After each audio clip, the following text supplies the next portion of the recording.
Namaste Saraswati Devi Gauravani Pacharani Nirvishesha Shanivari Pastu Jadesa.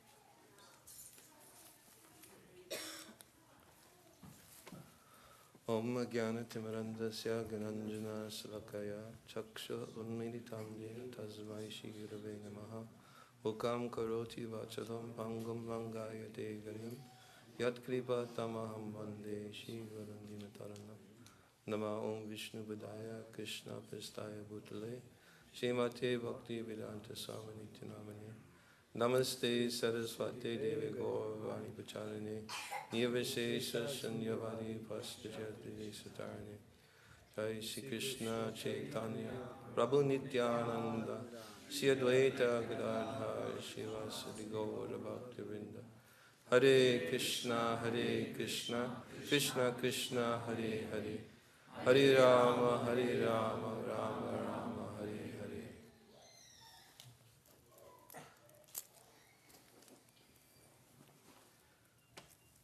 So, first I'd like to say I'm very happy to be here this evening, although my visit is a little bit unexpected. It's unexpected because I really wasn't planning to come to Boston. I wasn't even planning to come to America. I came to America because of some illness in the family. And I decided I would stop just along the way, my journey to the New England area. I'm on my way to Florida this weekend. And I wasn't even planning to come to Boston. But by the insistence of P.R.I. Mohan Prabhu, I came for tonight. I wasn't going to come, not because I didn't want to come, I should clarify. I wanted to come very much, but I felt very strange coming for one night and leaving tomorrow morning. So I was thinking in one sense, it's better I not go at all than to come one night and leave the following morning. Every morning is going to say, what's Naranjana Swami doing? Is he trying to escape from this place? But, and then I'll be in Hartford for one day and then I fly out. And shortly thereafter I'll be returning to East Europe. And my planned visit for the New England area is in January. So that's why I'm here tonight. Just stopping here for the evening with Chandramali Maharaj. And together we're going to speak a little bit this evening. I thought it was appropriate. Well, I was trying to think how to connect Thanksgiving and Krishna consciousness. Of course, it's very easy to connect it if we look at the essence of the meaning of the word Thanksgiving. It's easy to connect it to Krishna consciousness, but unfortunately most people cannot fully embrace the understanding that we get of gratitude, of gratefulness to the Supreme Lord. The true understanding is that we should be grateful for everything, and not only grateful when there's prosperity. I think which is somewhat of how even Thanksgiving evolved. I think it was took place during the harvest time, wasn't it? When everything was in abundance, and there were flowers and fruits and vegetables, and it was certainly a sense of piety, of recognizing and giving thanks for prosperity. But the essence of Krishna consciousness is to be able to be grateful for whatever happens in one's life, whether it be economic gain or economic loss, whether it be any kind of material gain or material loss, or whether it be happiness or sadness, or good fortune, bad fortune. It's these dualities, good and bad. There's staying in Chaitanya Charitamrita, Dvaite Bandha, Dvaite, Bhadra Jnana, Sabha Manudama, E Bala E Manda E Sabha Brahma. Yes, in the material world, these two conceptions of it is good and it is good and this is bad, it's all mental speculation. That good and bad just applies to the dualities of the material world. And if we see everything in terms of duality, then there will always be happiness and distress, honor and dishonor. There will always be good fortune and bad fortune. These dualities were created ultimately by the Supreme Lord for the living entities continuous in the materialistic way of life. The Lord created these dualities of the material world. For those who desire to continue in the materialistic way of life, then man proposes, God disposes. And the example is given that ultimately the Supreme Lord remains neutral, just as the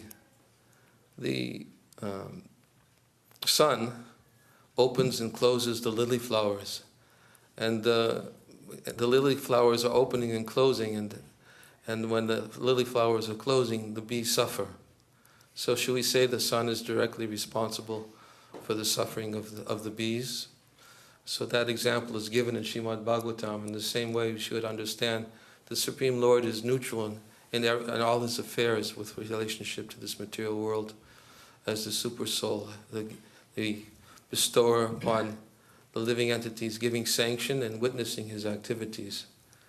But the good fortune and bad fortune, this is all simply the result of being entangled in the bondage of the materialistic way of life, which the Lord has created for the living entities, for those who wish to continue the materialistic way of life.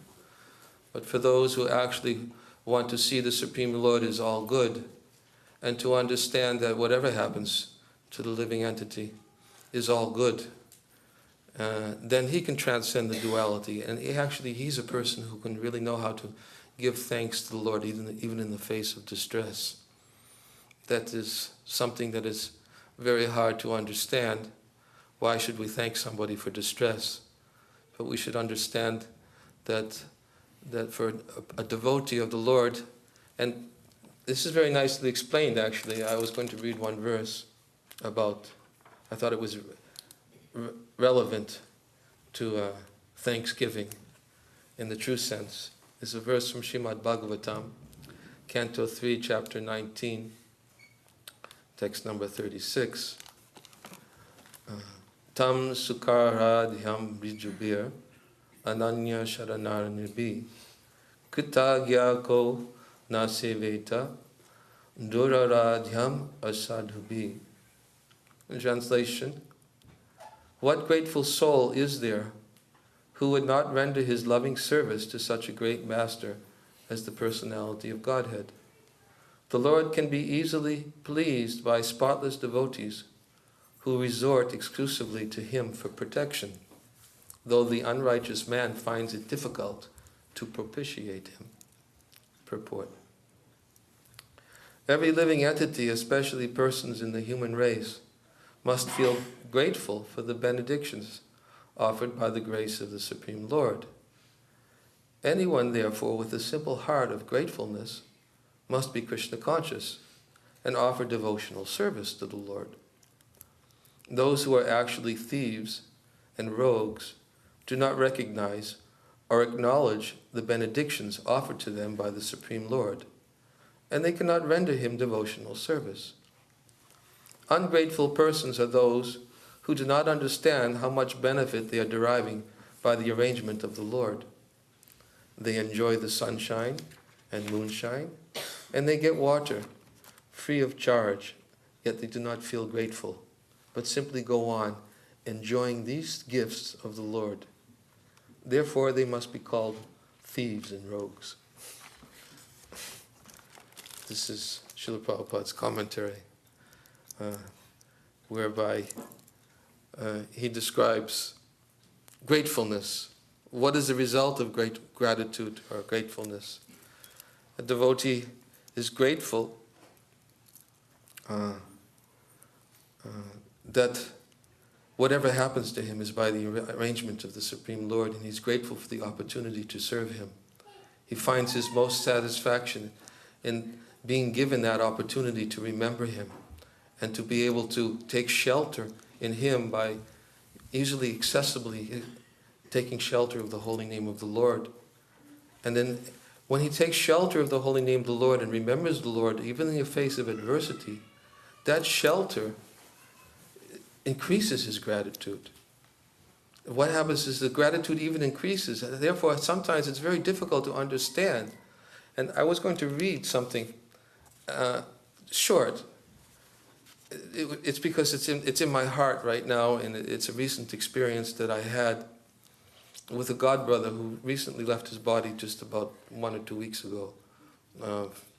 He left his body from cancer. And he was in Mayapur. And he had written me a letter at a time when he was going through a lot of searching, trying to understand what Krishna was trying to make him realize. Searching, but why all of a sudden one day he was having difficulty breathing, and he went to the doctor. The doctors couldn't find anything wrong. And he said, there's something there. And that's all they could tell him. He said, and they made another appointment to come back in 3 weeks, and we'll see if we can find what it is that's there. And, the doctors couldn't say exactly what it was, but he knew he was having difficulty breathing, and finally it took about 6 weeks before they discovered there was a tumor that was strangling it was the whole size, it was filled up his whole chest cavity, and it was strangling his internal organs, including his lungs and his heart. And at that particular time, he decided, well, what's my fate? And he went to India because the doctors were delaying. I just read an article in Newsweek magazine on the flight from Hungary just the day before yesterday. One woman was describing some disease that she was complaining about the American medical system, how the American medical system does not respond quickly enough to the disease, and she was on a campaign to try to increase the awareness of the necessity of being more concerned and caring for the individuals with the particular disease that she had, and not to be so procrastinating in their efforts to recognize and to properly treat the disease before it's ultimately too late. Anyways, it was one article I happened to see in Newsweek magazine. It was sitting in the seat in front of me. And but this devotee, instead, when he found out, finally, he decided to go and to see what he could do. And in the middle of that, he wrote me a letter. And I wanted to read a little part of this letter that he wrote to me. He said, this was May 31st, the evening before my first chemotherapy treatment day, I was granted some realizations. Previously, I have realized that anything can happen to anyone at any time. Now I am aiming to live as fully in the present as much as possible, utilizing each moment to its fullest. That means spiritual, potential, as much as I can, and being forever and always grateful for everything. Since I am eternal and on the spiritual path, anything that comes to be is all auspicious. I don't have to worry or care about that. It's given. So I can and will experience perfect satisfaction at all times, every moment. As soon as I accepted these realizations, the monsoon rains began. I felt this as an auspicious omen, and it was comforting, soothing, and reaffirming. Whatever happens, I accept. Just as when the doctor told me 2 months ago, you have a large mass in your medial, I'm sorry, I don't know how to, something cavity, which is basically, we need a doctor.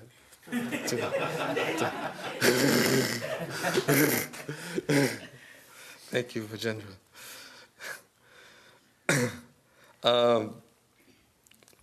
Okay, that's what is. Now what next? I'm ready to be detached from this world and all it offers. In fact, I've already processed it, and I was okay with it. Ultimately, Krishna is in charge, and the ride he's taking me on is what I need for my purification. I wish to serve him, and he wishes that I do so, and he loves and even serves me. So we don't know what will come, but although I'm trying to be accepting and grateful for whatever I'm doing for disease, whatever I'm going, although I'm trying to be accepting and grateful for whatever I'm going for disease eradicated and serving fully for many more years to come. I'm grateful for being immediately surrounded by so many caring devotees, serving my many needs with the expense of so much time, care, attention, and love. I'm also grateful for you, for all of you, sending your concerns and love and praying to Krishna on my behalf. I'm truly extremely fortunate and grateful. Thank you so very much. Your servant, Nirguna Das. So this was a letter he had written to me, as I said, a few months ago, and to a few other devotees, or the other devotees who are communicating with him. And he says that one of the things that strikes me, he says, when I came to these realizations, I processed everything. I became grateful. It's something everybody has to face at a certain time in life, is death. And misfortune, it comes of its own accord. Bhagavatam says that persons who are intelligent, philosophically inclined, they should not endeavor for happiness which is available from the highest planet down to the lowest planet, because they know that as far as happiness derived from sense enjoyment is concerned, it can be obtained automatically in due course of time, just as miseries come without asking for them. Misfortune comes. So how to rise above the fortunes and misfortunes of the materialistic way of life? And he said, by living for each moment, and each moment being grateful for the moment I've been given and for the opportunity I've been given to remember the Lord. That opportunity is there at every moment. Whether we're in a so-called good situation or so-called bad situation. They're so-called.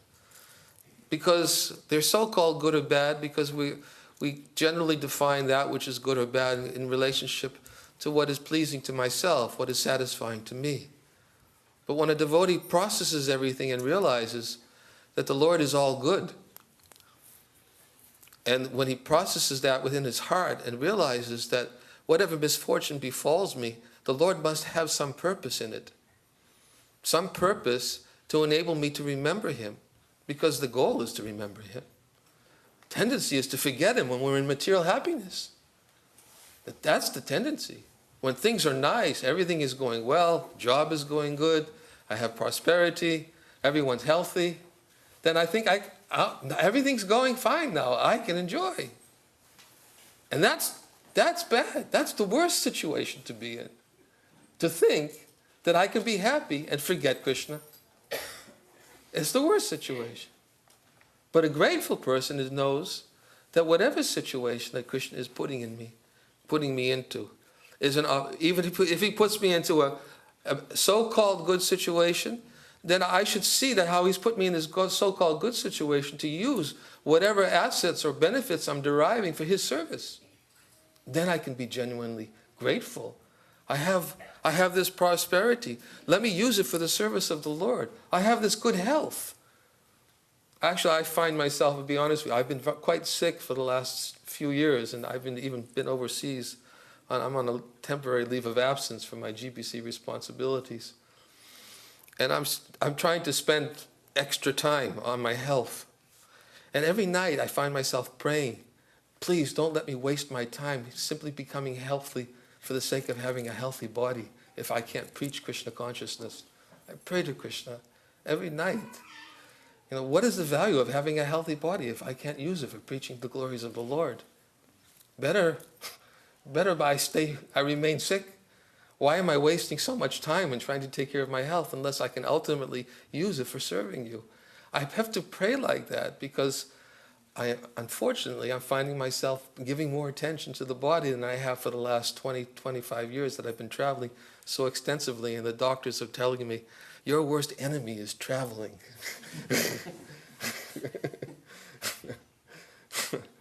So I'm feeling, in a sense, sometimes unfortunate that I have to give so much attention. So I have to pray like this.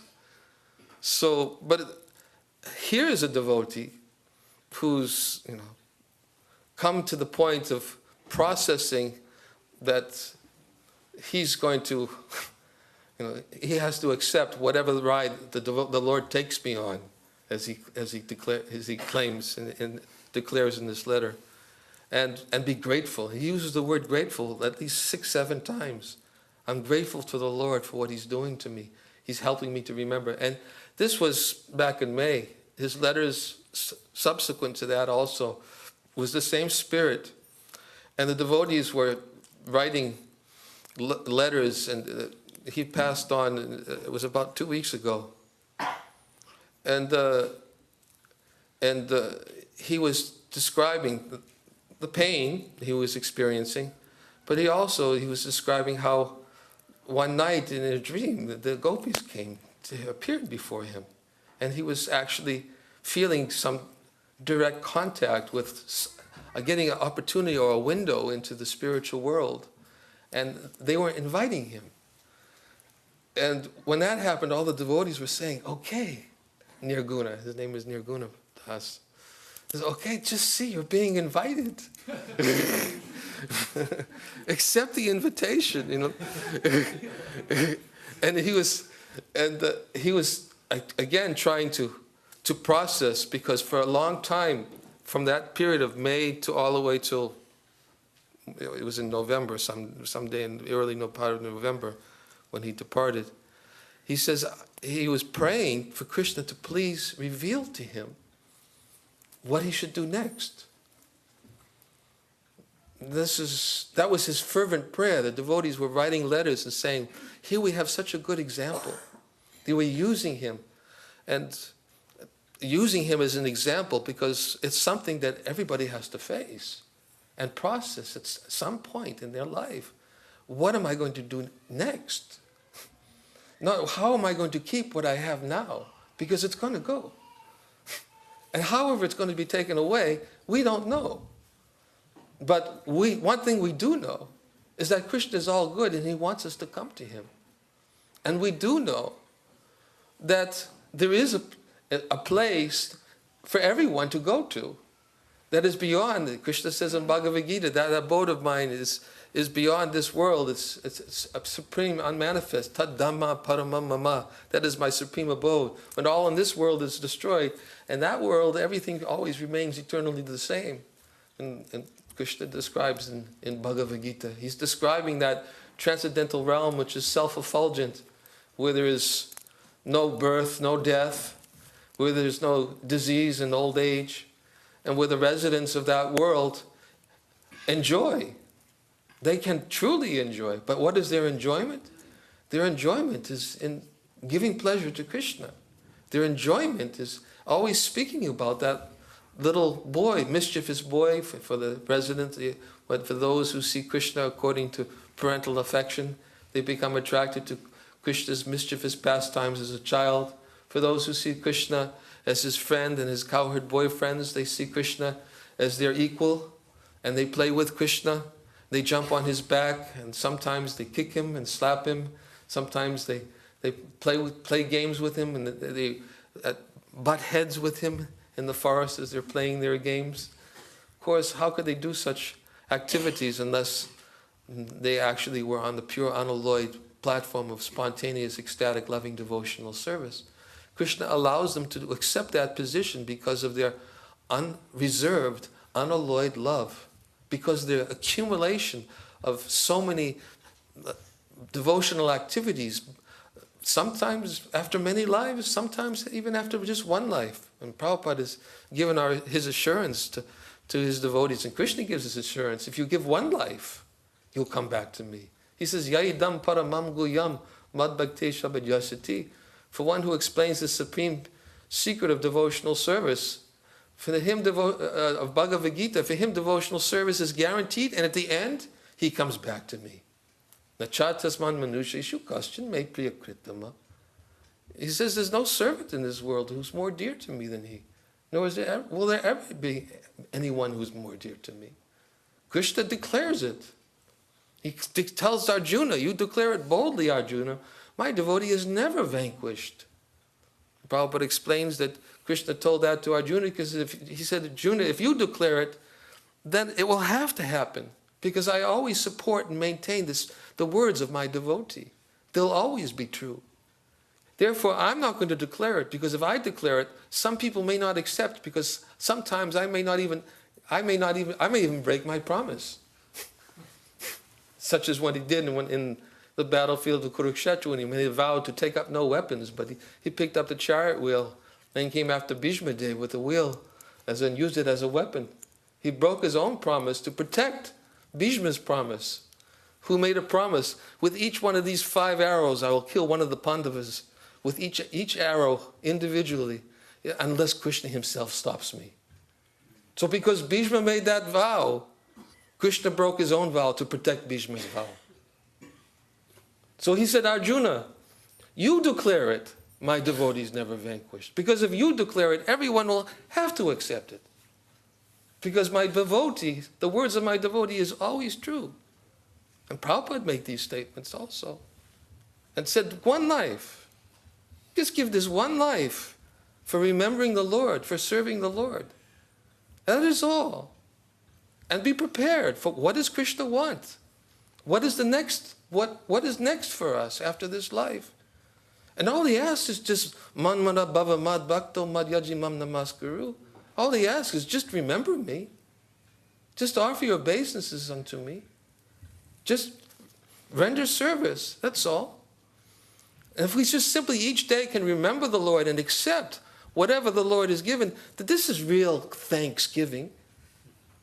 This is the essence of thanksgiving to the Lord. To be prepared to accept whatever the Lord has arranged for his devotee. The devotee feels always under the constant protection of the Lord, the Daivim Prakritim, the internal potency of the Supreme Lord. And he prays every day, Hare Krishna, Krishna Krishna, Hare Hare, Hare Rama, Rama Rama, Hare Hare. He prays for the protection of the Lord's internal potency. Please protect me by allowing me to serve you. What better protection can I possibly have than to be given at every moment an ever-fresh opportunity to render service to the Lord? And the Lord makes it so easy in the age of Kali that what is most dear to him is just simply chanting these names. What could be easier? It is the most dear in this age of Kali. And therefore it declares in the Brihad Naradiya Purana, what is it? Brihad Naradiya Purana? Harinam, Harinam, Kevalam, Kaloa Nasteva, Nasteva, Nasteva, Gatiram Yata. And there's no other way in this age of Kali than chanting the holy names of the Lord. That is our way of giving thanks to Krishna. Our way of giving thanks to Krishna is calling out his name in intense eagerness, with an intense desire to please him, to serve him, to satisfy him, and to remember him. And grateful for the opportunity to hear his glories and for the opportunity to use this tongue to chant his glories.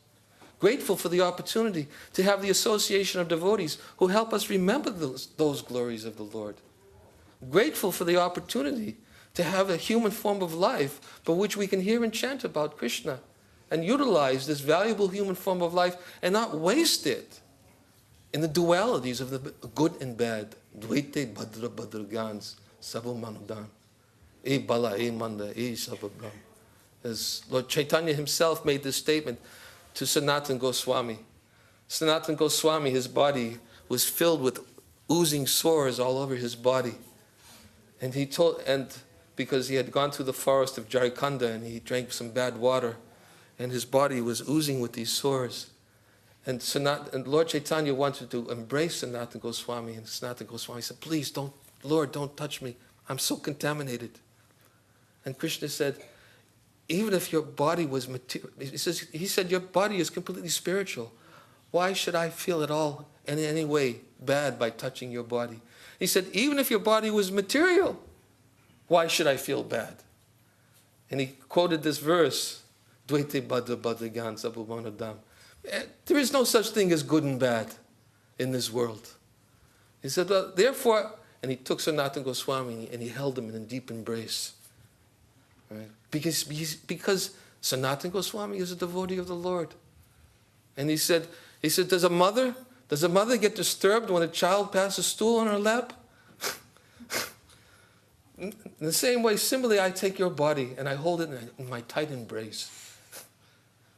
And therefore the Lord he's most disposed towards that devotee who is humble and accepting and always anxious and desirous simply to please and to serve the Lord and to accept whatever arrangement the Lord has made for his opportunity to progress in devotional service and ultimately to attain the shelter of the lotus feet of the Lord. So if we can understand Thanksgiving in this spirit, then we should understand it's not just it's not just simply a day to thank the Lord for economic prosperity, but it's real thanks is understood as to thank the Lord for the opportunity to render service to him, and especially for the opportunity to be in the association of his devotees who are always chanting his glories. And these statements are also confirmed by many great souls in the Srimad Bhagavatam who confirm that this is the greatest benediction. Just like Haridas Thakur, when the Lord was trying to give Haridas Thakur a benediction, Haridas Thakur said, "My Lord, what could I possibly want? I'm not qualified for any benediction. I don't want anything." And the Lord insisted, he said, "All right, please, you give me the benediction that I simply live by accepting the remnants of the foodstuffs of your devotees. Let that be my only foodstuff in this life." And he prayed in that way. And then he said to the Lord, he said, "Please forgive me for being so proud and arrogant for asking something so high as this." And this is how he was feeling in his sense of true humility. He thought it was a proud and arrogant request of him to make for asking something so high and exalted as to be able to have the association and the remnants coming from the mouths of the Lord's devotees. So this is how a genuine devotee feels. He always feels himself to be very humble and very insignificant. And pride, he always sees that as the worst enemy to be able to find shelter. It says bhukti, I'm thinking of the verse, bhukti mukti. No. These two bhukti and mukti, as long as these two witches are situated within the heart, one will never be able to taste the bliss of devotional service of the Lord. That is a verse in the... No, it's in Bhakti Rasamrita Sindhu. But anyways, the essence is as long as these two desires are there within the heart for bhukti and mukti, one will never be able to taste the bliss of devotional service. As long as one wants sense gratification, one wants enjoyment in this world, or even if one wants liberation from all suffering, but still has failed to understand the essence that real liberation means to positively accept the opportunity for service in this life, that is liberation in this life. That is also described, that anyone who engages his body, mind, and words in the service of the Lord, he is already a liberated soul even while within this body. That is real liberation. To be engaged 100% in remembering, glorifying, and rendering service to the Lord. And this opportunity to render service and to be in the association of devotees, this is real opportunity for which we should give our thanks to the Lord for. And if we don't have it, then we should pray to the Lord to please give us this opportunity, and to be grateful that the Lord has reminded us of the necessity of having these things in our life. This is the essence of thanksgiving, and as I can understand from what Srila Prabhupada has said in this verse and commentary, that the ungrateful persons, they do not understand. An ungrateful person, as Prabhupada says, are like rogues and thieves. They simply try to enjoy this world and simply accept that I can give thanks as long as there's something that's pleasing to me. Then I can give thanks. But such a person is described here by Srila Prabhupada as a rogue and a thief. And he's ungrateful simply to accept those things for his own enjoyment, and not wishing in any way to render service to the Lord. But anyone with a simple heart of gratefulness must be Krishna conscious and offer devotional service to the Lord. So I'm sorry, I didn't want to speak so long, but Chandramali Maharaj also should probably speak a little bit on this subject as well. So I'll stop here. Naranjana Swami Maharaj ki Jai. Maharaj spoke beautifully.